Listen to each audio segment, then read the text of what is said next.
Hello everyone, आज के lecture में हम टेम्परेरी इंजंक्शन कवर करेंगे जो आपके ऑर्डर 39 में गिवन है। हम रूल 1 to 5 ही पढ़ेंगे सिर्फ, क्योंकि यही आपके सेमेस्टर एग्जाम या फिर आपके जुडिशरी के लिए इंपॉर्टेंट होंगे। बाकी हम थोड़े केस लॉज भी साथ में कवर करेंगे। तो टेम्परेरी इंजंक्शन के रूल्स में जाने से पहले हमें पहले थ्योरी समझनी पड़ेगी, हम इसका इंपॉर्टेंस या ऑब्जेक्टिव समझना पड़ेगा इसका। टेम्परेरी इंजंक्शन को हम ब्रेक करते हैं। पहले हम समझते हैं कि इंजंक्शन का मतलब क्या होता है। आपका injunction is basically a judicial order. एक ऑर्डर होता है जज के द्वारा, कोर्ट के द्वारा, जो एक पार्टी पे ड्यूटी इम्पोज करता है। कैसी duty? To refrain from doing something. इसका मतलब उसकी ड्यूटी है to not to do something, कि उस ऑर्डर से एक पार्टी को रोका जा रहा है एक एक्ट को करने के लिए। ठीक है।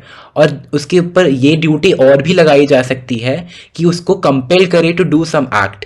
टू मतलब कि एक नेगेटिव एक्ट हो सकता है, जैसे कि हमने बताया कि we are stopping this party from doing something, तो कोर्ट के ऑर्डर से हम एक नेगेटिव एक्ट भी इम्पोज करा सकते हैं, या फिर एक पॉजिटिव एक्ट भी इम्पोज करा सकते हैं, where we are talking about कि हम कोर्ट ऑर्डर से एक पार्टी को कंपेल करेंगे, उसको बोलेंगे कि आपको ये एक्ट करना ही पड़ेगा।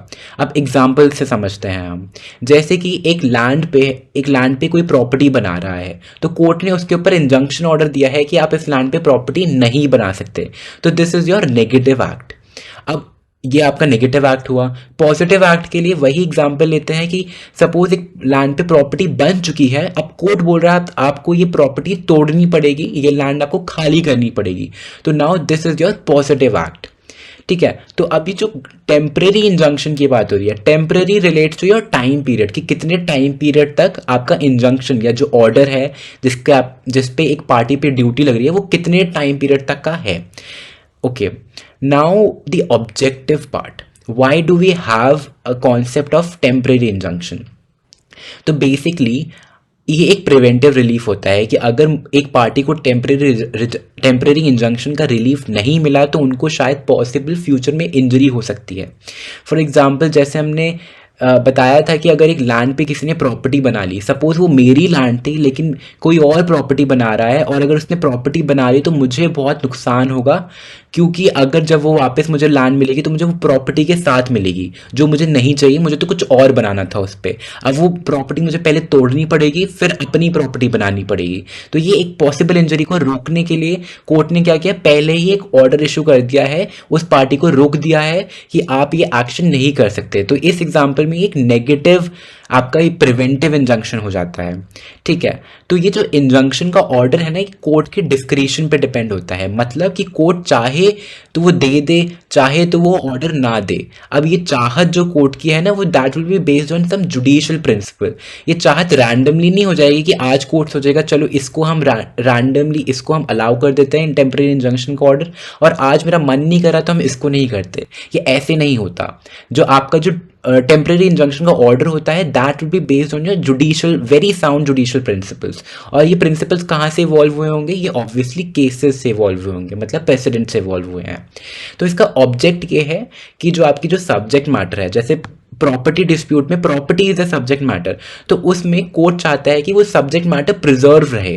जैसे मैंने एग्जांपल में आपको बताया था कि वो एक दूसरी पार्टी को कोर्ट रोक रहा है कि आप यहाँ पे बिल्डिंग नहीं कंस्ट्रक्ट कर सकते, तो बिल्डिंग ना कंस्ट्रक्ट करके कोर्ट कर क्या रहा है कि वो उस प्रॉपर्टी को, उस लैंड को वो कोर्ट बचा के रख रहा है अंटिल कोर्ट पासेस अ जजमेंट। कि मतलब वो डिफेंडेंट, जो अगर मैं प्लेंटिफ हुआ तो दूसरी पार्टी जो डिफेंडेंट उस पर बिल्डिंग कंस्ट्रक्ट कर रही थी, अगर जजमेंट में ये आता है कि वो तो लैंड उन्हीं की है, मैं एज अ प्लेंटिफ जब मैंने अप्रोच किया, मैंने कोर्ट को बोला कि मेरी है, लेकिन कोर्ट ने जब जजमेंट में बताया कि ये प्लेंटिफ आपकी लैंड नहीं है, तो डिफेंडेंट की लैंड है, तो डिफेंडेंट देन ही can continue on to that building process. But उससे पहले कोर्ट क्या चाहता है कि जो सब्जेक्ट मैटर है वो बचा रहे, इसीलिए कोर्ट एक टेम्परेरी इंजंक्शन जैसा ऑर्डर दे देता है।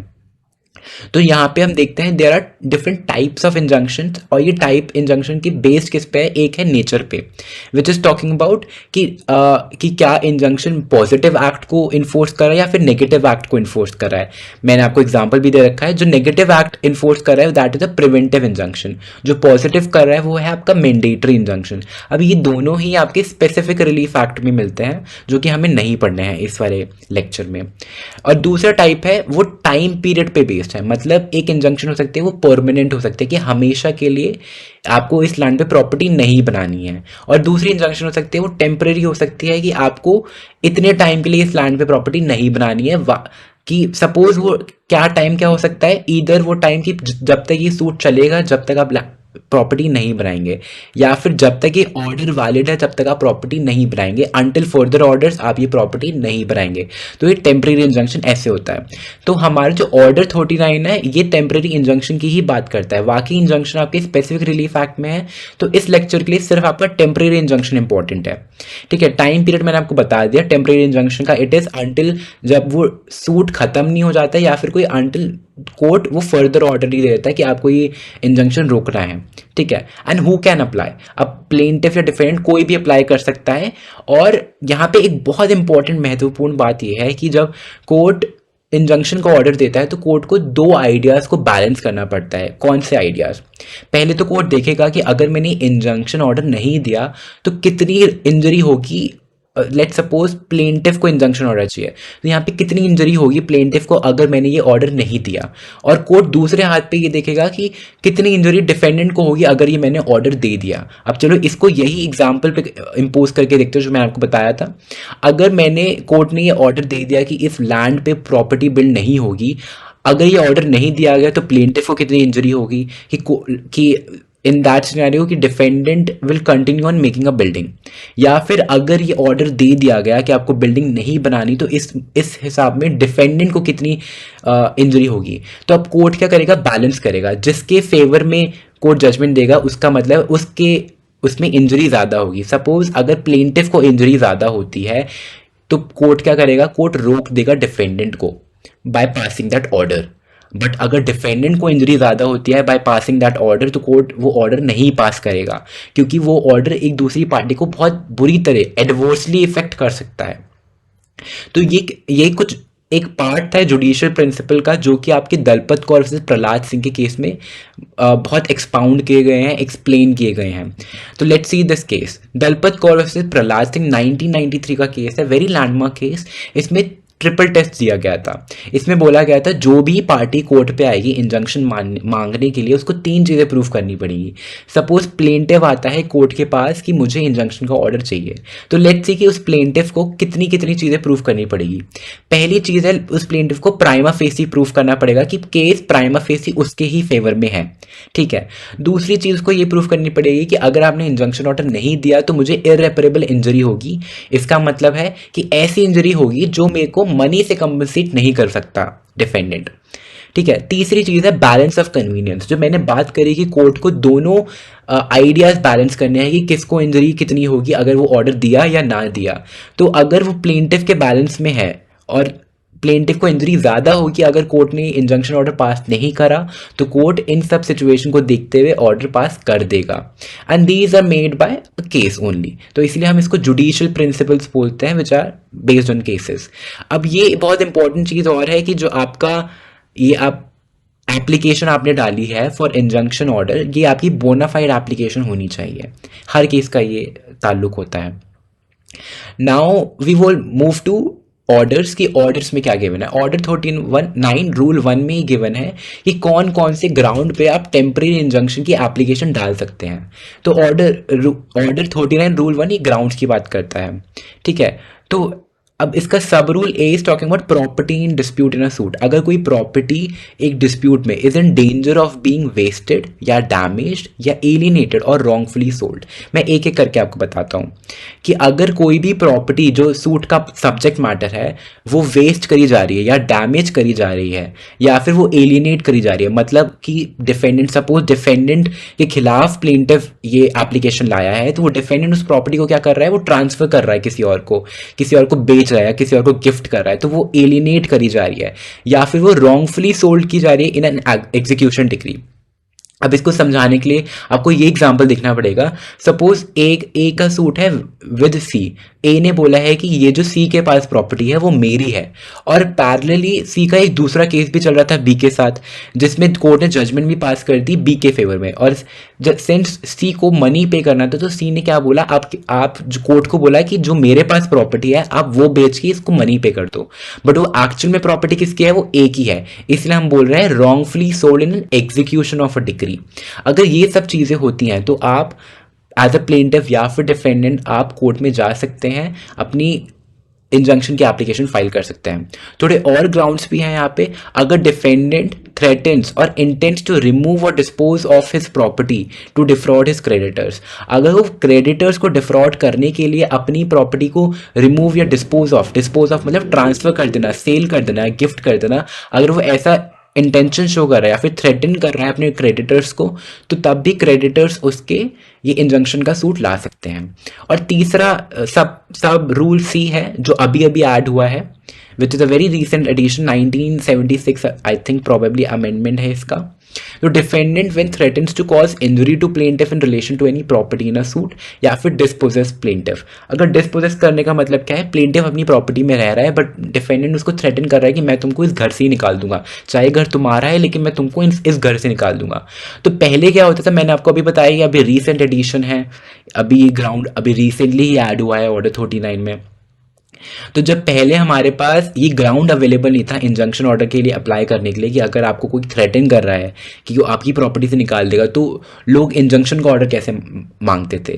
तो what used to happen was कि 151 की एप्लीकेशन डल जाती थी, which is talking about inherent power, कि अगर कोर्ट को लगता है कि it is necessary for the ends of justice या फिर it will prevent the abuse of process of court, तो कोर्ट कोई भी ऑर्डर पास कर सकता है, और one of that order could be injunction का ऑर्डर। तो 151 की यहाँ पे ये अहमियत भी है। अब ये आपको याद करना है, क्योंकि ये हम एक केस पढ़ेंगे तो आपको और क्लैरिटी होगी, बट आपको लिंक बनाने के लिए आपको यही समझना पड़ेगा कि 151 में भी पावर है इंजंक्शन ऑर्डर को इशू करने की। Then rule 2 is talking about injunction for breach of contract। अगर आपको लग रहा है कि डिफेंडेंट ब्रीच कर सकता है कॉन्ट्रैक्ट को, तो आपको उससे कोई अदर इंजरी भी हो सकती है, तो आप कोर्ट से इंजंक्शन का ऑर्डर मांग सकते हैं। आप कोर्ट को बोल सकते हैं कि आप इस दूसरे डिफेंडेंट को डायरेक्ट करे कि ये परफॉर्मेंस ऑफ कॉन्ट्रैक्ट करे, कि ये ब्रीच ना करे। तो this is a positive and a negative act. ठीक है, अब यहाँ पे एक बहुत महत्वपूर्ण बात ये है कि जो आप ब्रीच ऑफ कॉन्ट्रैक्ट लिए कोर्ट में आ रहे हैं वो एक सब्सिक्वेंट ब्रीच होना चाहिए। मतलब कि अगर सपोज हर कोई कॉन्ट्रैक्ट करता है और हर कोई बिना ब्रीच के उसको बस लग रहा है कि दूसरी पार्टी शायद ब्रीच कर सकती है, तो वो कोर्ट में आके इंजंक्शन ऑर्डर मांगने लगे, तो सोचिए कितनी लिटिगेशन आ जाएंगी। तो इसीलिए इसमें एक राइडर ये है कि वो आपका सब्सिक्वेंट ब्रीच होना चाहिए, मतलब पहले वो ब्रीच कर चुका हो वो डिफेंडेंट, आप दूसरी बार आ रहे हैं कि कोर्ट मुझे लग रहा है अब दोबारा ब्रीच कर सकता है, तब आप इसको बोलिए, डायरेक्ट करिए कि स्पेसिफिक परफॉर्मेंस करे, कि ये अपनी परफॉर्मेंस ऑफ कॉन्ट्रैक्ट जारी रखे, ब्रीच ना करे। In rule 2A we are talking about कि अगर किसी ने ये जो इंजंक्शन का ऑर्डर है ये किसी ने ब्रीच करा या फिर कंप्लाई नहीं करा इस ऑर्डर से, तो क्या क्या कॉन्सिक्वेंसेस हो सकते हैं। तो दो टाइप के कॉन्सिक्वेंसेस हैं, या फिर उसको सिविल प्रिजन मिल जाएगी 3 महीने के लिए, या फिर उसकी प्रॉपर्टी अटैच और सोल्ड हो जाएगी। ठीक है, तो then we move on to rule 3। Rule 3 बात करता है ex parte temporary injunction. Ex parte जैसे आपको पता है कि अगर सिर्फ एक ही पार्टी इन्वॉल्व है, which is basically the plaintiff here, defendant यहाँ पे नहीं है और प्लेंटिफ ही एप्लीकेशन में सिंगली लड़ रहा है कि एप्लीकेशन उसको मिल जाए, तो जनरल रूल के हिसाब से है कि अगर कोई कोर्ट को टेम्परेरी इंजंक्शन ग्रांट करना होता है तो कोर्ट को ऑपोजिट पार्टी को नोटिस देना पड़ता है। सपोज डिफेंडेंट के अगेंस्ट कोर्ट एक टेम्परेरी इंजंक्शन पास कर रहा है, तो कोर्ट डिफेंडेंट को पहले नोटिस दे देगा कि भाई तुम्हारे खिलाफ इंजंक्शन ऑर्डर है, अगर तुम्हें कोई प्रॉब्लम है तो तुम कोर्ट में आके तुम ऑब्जेक्ट कर सकते हो इसको। बट एक्सेप्शनल केस में क्या होता है, जहाँ पे सपोज टेम्परेरी इंजंक्शन का ऑर्डर इतना इमरजेंसी में चाहिए, अगर इमीडिएटली नहीं मिला तो डैमेज हो ही जाएगा, और आप डिले नहीं कर सकते बाय वेटिंग फॉर डिफेंडेंट कि वो कोर्ट में आए, अगर उसको ऑब्जेक्शन उठाना है वो ऑब्जेक्शन उठाए, तो उसमें आप क्या करते हैं, बिना ही डिफेंडेंट के आप ऑर्डर पास करते हैं। तो ऐसा ऑर्डर क्या होता है, x Partey temporary injunction. Rule 4 बोलता है कि एक्स पार्टे टेम्परेरी इंजंक्शन जब ऑर्डर पास हो जाता है तो डिफेंडेंट के पास क्या रेमेडी है। अब तो रेमेडी क्या बचती है डिफेंडेंट के पास, कि वो अब उसी कोर्ट में जाके बोले कि आप इस ऑर्डर को चेंज करिए या फिर आप इसको सेट असाइड कर दीजिए। यही एक रेमेडी अवेलेबल है डिफेंडेंट के पास। नाउ रूल 5 में इंटरेस्टिंगली इसमें बताते हैं कि जो कॉरपोरेशन पे जब इंजंक्शन का ऑर्डर डलता है, कोर्ट पास करता है, तो सिर्फ वो कॉरपोरेशन बाइंड नहीं होती उस ऑर्डर से, बट सारे members and all the officers of that corporation वो भी बाइंड हो जाते हैं इस ऑर्डर से।